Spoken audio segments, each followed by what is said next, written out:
take number one. Clap.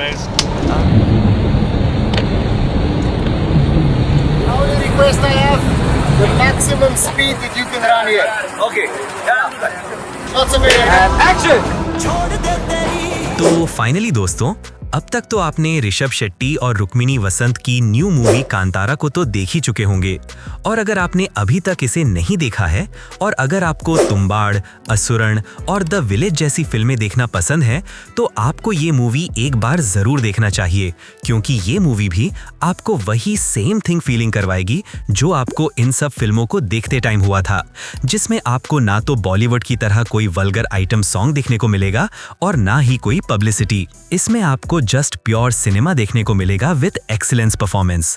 बाकी आज मैं आपको इस वीडियो में इस मूवी के कुछ बिहाइंड द सीन और इसके कुछ इंटरेस्टिंग फैक्ट्स के बारे में बताने वाला हूं, जिसे शायद आप नहीं जानते होंगे। सो ये वीडियो बहुत ही इंटरेस्टिंग होने वाला है। आपसे रिक्वेस्ट है कि आप इस वीडियो को अंत तक जरूर देखिए।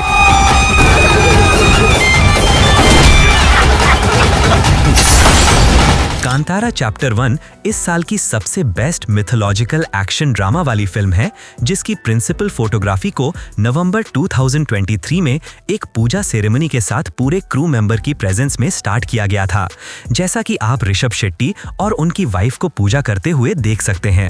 और फिर इसके बाद इस मूवी की पूरी शूटिंग को स्टार्ट कर दिया गया था, जिसमें इस फिल्म के मेजर पार्ट्स की शूटिंग ऋषभ शेट्टी के अपने ही गांव यानी कि कर्नाटक के कुंडपुरा में ही किया गया, जिसके लिए वहां एक बड़ा सेट बनाया गया।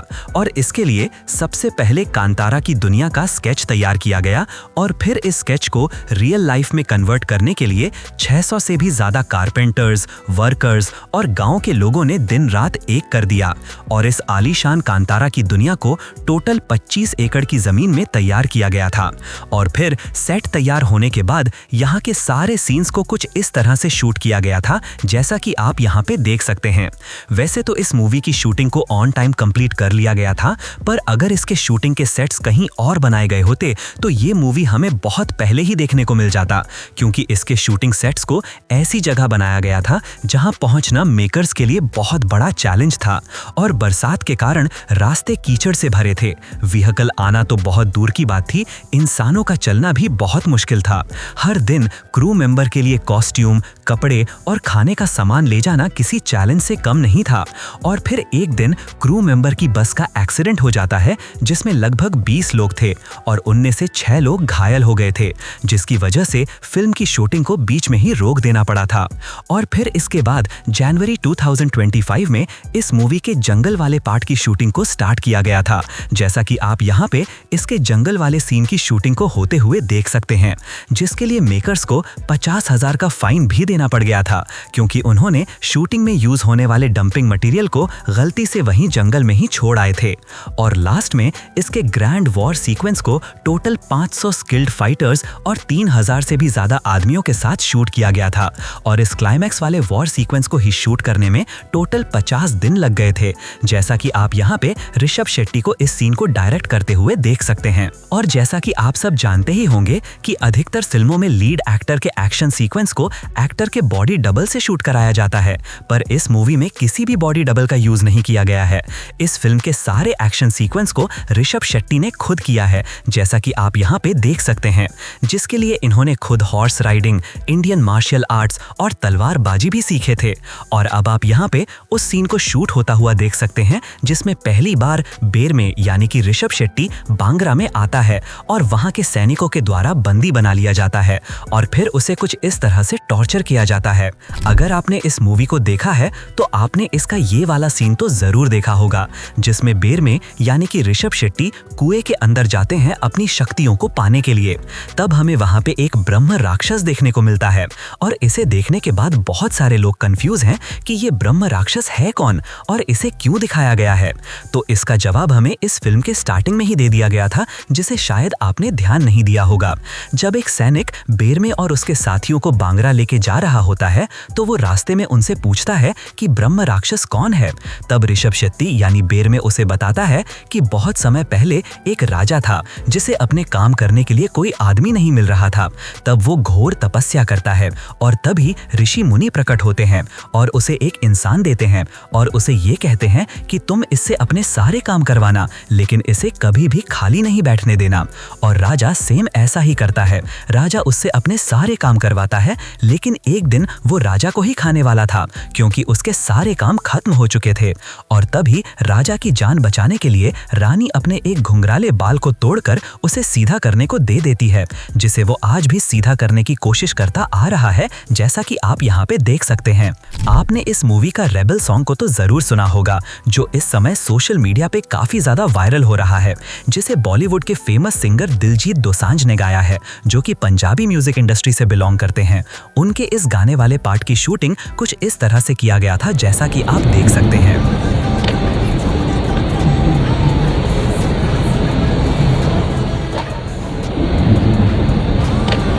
और आपने इसका दूसरा हिट सॉन्ग ब्रह्म कलश को तो जरूर देखा होगा, जिसमें हमें देव की स्थापना और रुक्मिणी वसंत का बेहद ही सुंदर डांस देखने को मिलता है, और जहां हमें इस पूरे फिल्म में 4th सेंचुरी की कहानी और उस टाइम में यूज होने वाले टूल्स देखने को मिलता है, तो वहीं इस सॉन्ग के एक सीन में हमें आज के जमाने की पानी की बोतल देखने को मिलता है, जो कि मेकर्स की तरफ से एक सिली मिस्टेक है, जिसे शायद आपने ध्यान नहीं दिया होगा। और मैं इस सिली मिस्टेक से इस मूवी की बुराई बिल्कुल भी नहीं कर रहा हूँ, क्योंकि ऐसी फिल्में इंडिया में बहुत कम ही बनती हैं, जिसे आपको तो एक बार जरूर देखना चाहिए। बाकी अगर आपने कोई और मिस्टेक नोटिस किया है तो आप मुझे कमेंट में जरूर बताएं। इस मूवी में रुक्मिणी वसंत हमें लीड एक्ट्रेस के रोल में नजर आती हैं, और इसी फिल्म ने रुक्मिणी वसंत को रातों रात सुपरस्टार बना दिया है। हालांकि इससे पहले ये 9 से 10 बिग बजट वाली फिल्मों में लीड एक्ट्रेस के रोल में काम कर चुकी है, जैसे कि विजय सेतुपति के साथ एस मूवी में, तो वहीं शिवा कार्तिकेयन के साथ मद्रासी मूवी में।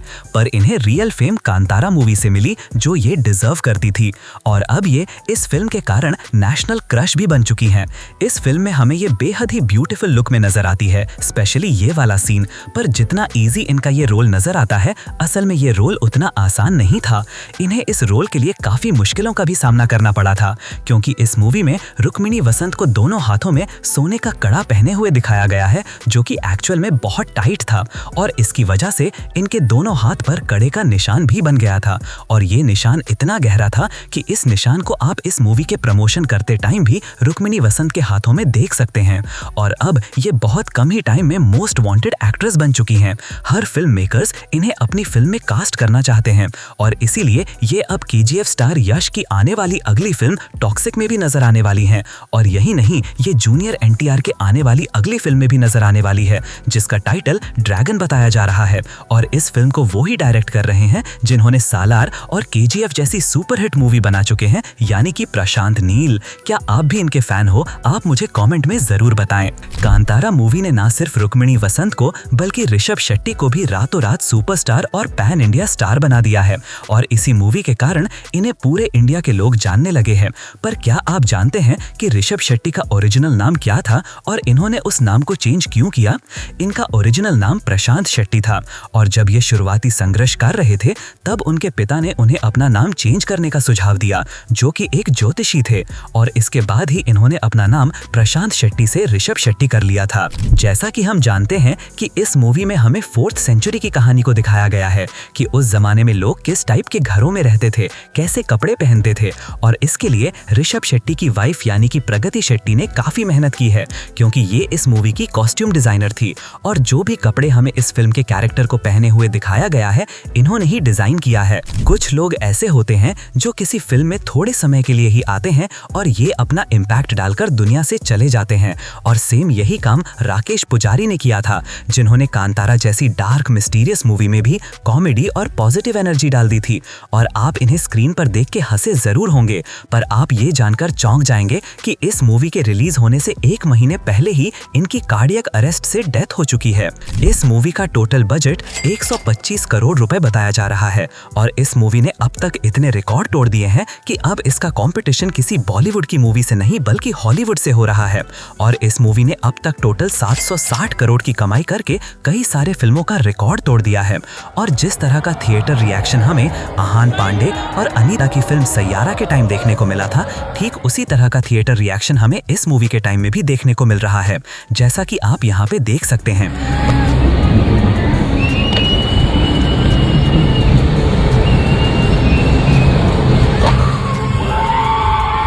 और जिस फिल्म को देखते टाइम लोगों में खुद देव आ रहे हैं, उस मूवी में काम करने के लिए इसके स्टार कास्ट ने कितने पैसे लिए हैं, क्या आप जानते हैं? ऋषभ शेट्टी इस फिल्म में हमें लीड रोल में नजर आते हैं और इन्होंने इस फिल्म के लिए कोई भी पैसे नहीं लिए हैं, क्योंकि ये इस फिल्म के एक्टर ही नहीं बल्कि इस फिल्म के डायरेक्टर और प्रोड्यूसरों में से एक हैं और इसीलिए ये इस फिल्म के प्रॉफिट में से हिस्सा लेंगे। बाकी रुक्मिणी वसंत इस मूवी में लीड एक्ट्रेस के रोल में नजर आती हैं और लोगों को इनका ये रोल काफी पसंद भी आया है, जिसके लिए इन्हें टोटल 2 करोड़ रुपए दिए गए हैं। तो वहीं गुलशन दवैया और जयराम जी को 1-1 करोड़ रुपए दिए गए हैं। बाकी कूली और इस मूवी को देखने के बाद में मैं ये जरूर कह सकता हूँ कि भूत हो चाहे नहीं हो, लेकिन चुड़ैलें तो होती ही हैं। साला दिल आ गया था इस पे, लेकिन क्लाइमैक्स आते आते ये भी गद्दार निकली। तो चलिए, this is end of this video. अगर आपको ये वीडियो पसंद आया हो तो do like this video, share, comment and don't forget to subscribe VFX वाला।